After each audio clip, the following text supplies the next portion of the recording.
In 2020, the global arms trade was worth at least $112 billion. But the real number is probably even higher. The top 5 countries selling weapons are the United States, Russia, France, Germany, and China. Together, these countries control over 76% of the world's arms exports. Other big suppliers include the United Kingdom, Israel, Italy, South Korea, and Ukraine. As more weapons are made and sold, more of them end up circulating around the world, and these weapons end up being used in many conflict zones. When one side in a conflict gets better weapons, the other side feels they need to buy more too. This makes the conflict worse and never ending. Here is an interesting fact. 4 of the 5 biggest arms suppliers, the US, Russia, France, and China, are permanent members of the UN Security Council.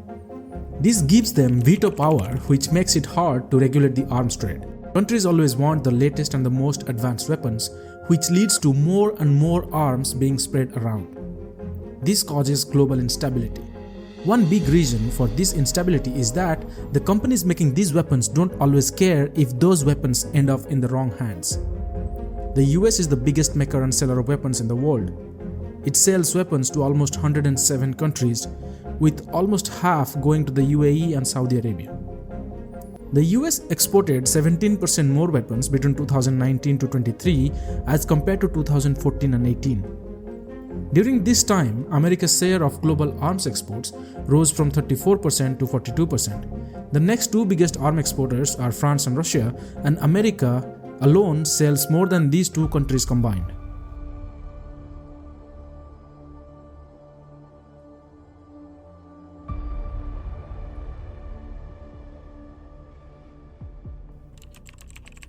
Apart from Saudi Arabia and UAE, Japan, Australia, and South Korea are major buyers of US arms, with significant increases in exports to these countries due to perceived threats from China.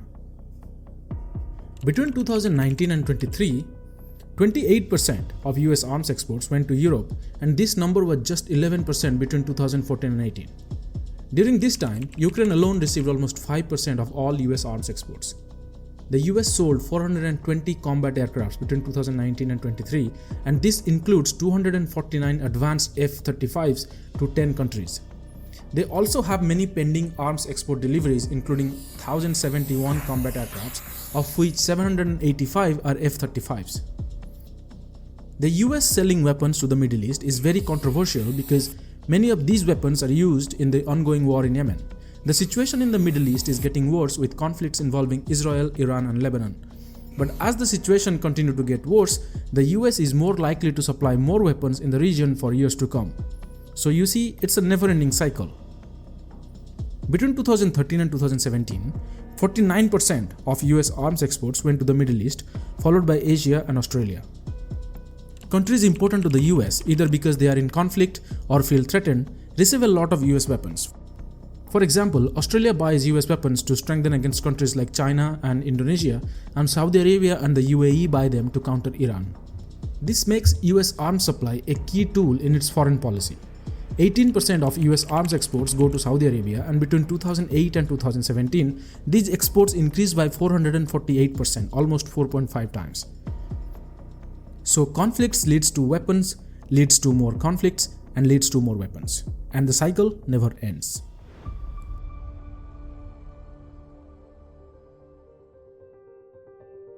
But if war and conflicts are so bad for humanity, why these begin in the first place? The answer to that is a very small group of immensely powerful people always benefit from these conflicts. That's why these conflicts keep on going forever, and so as the growth in global weapon trade. The global arms supply is dominated by private American companies. 5 of the top 10 arms suppliers in the world are American, such as Lockheed Martin, RTX Corporation, Boeing, Northrop Grumman, and General Dynamics. This is the last 20 years trend of weapons sold by these top American companies in US dollar value, and it continued to increase year after year. One very interesting fact is, the US government itself don't produce arms but strongly support these companies, giving them significant political and economic power. The US has 2 main systems for selling weapons: the Foreign Military Sales Program or FMS and Direct Commercial Sales or DCS. The FMS is a tool for foreign policy allowing the sale of defense items to other countries, managed by the Secretary of Defense and decided by the Secretary of State. DCS is more flexible, letting buyers work directly with companies for specific products. To get an export license through DCS, the product must be approved by the State Department's Directorate of Defense Trade Controls and comply with the International Traffic in Arms Regulations or ITAR. Under President Donald Trump, arms sales have expanded even more. He loosened rules for selling weapons and drones abroad, linking economic security to national security. New rules introduced on April 19 consider economic benefits in arms deals. Trump also increased the defense budget to $700 billion, mostly for new weapons and technology upgrades. Since Trump took office, deregulation has made it easier for private weapons contractors to sell new technologies abroad. In fiscal year 2016, the Pentagon issued $304 billion in contracts to these private corporations, with the top 5 private arms dealers receiving just under $100 billion. Now that we have talked about the numbers, let's understand why selling weapons is so important for the US.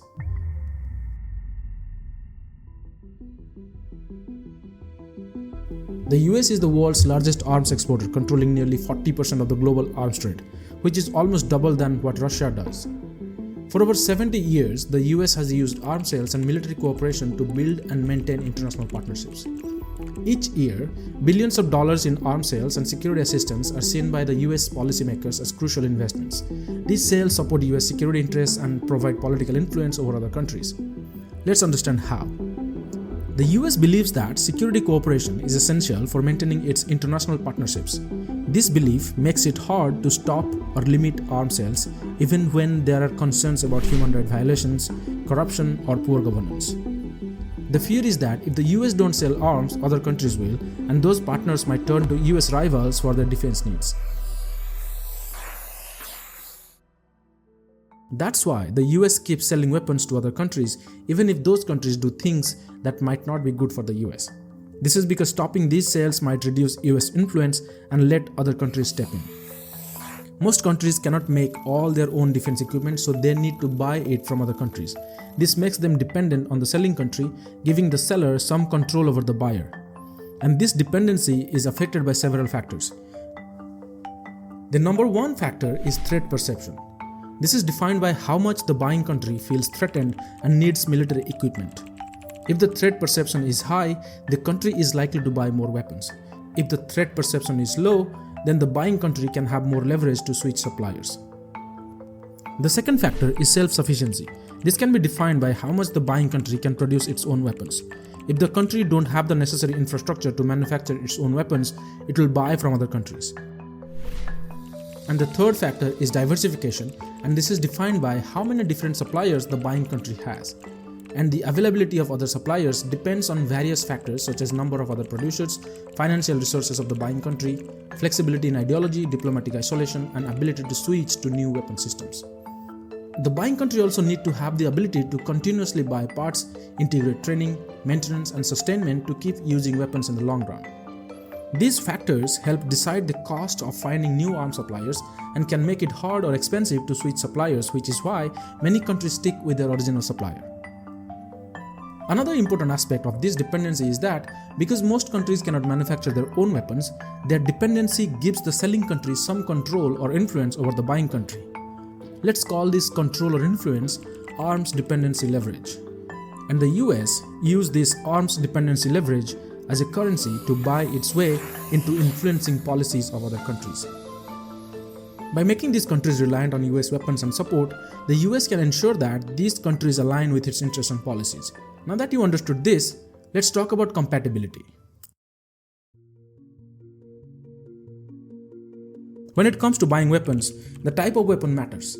Small guns are easy to make, but advanced weapons like fighter jets and other aerospace ammunitions are harder to find and make. These advanced weapons also might not work well with weapons from other suppliers. Choosing a new supplier isn't just about the market. It also depends on international friendships and shared interests. During the Cold War, countries chose suppliers based on their beliefs and ideology, and even now these relationships still matter.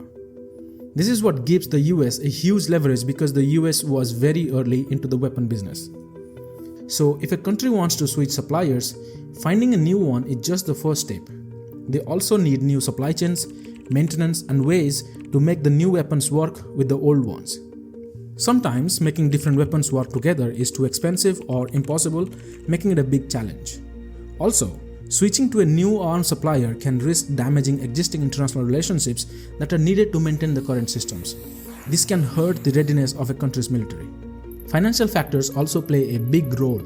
Countries that get financial help to buy weapons from one supplier will find it hard to get the same help from another supplier. This makes them more dependent on the original supplier.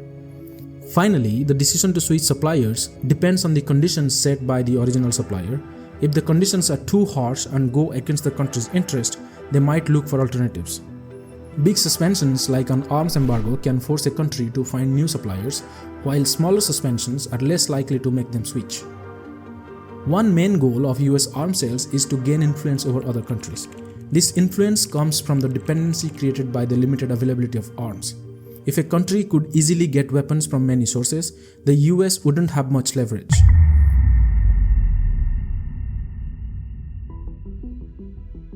So for the US, arms relationships are more than just business deals. It's mostly about strategic alignment and commitment to shared interests in the form of support for the security of the buying country. In conclusion, the topic of arms dependency leverage and its impact on international relations is vast and complex.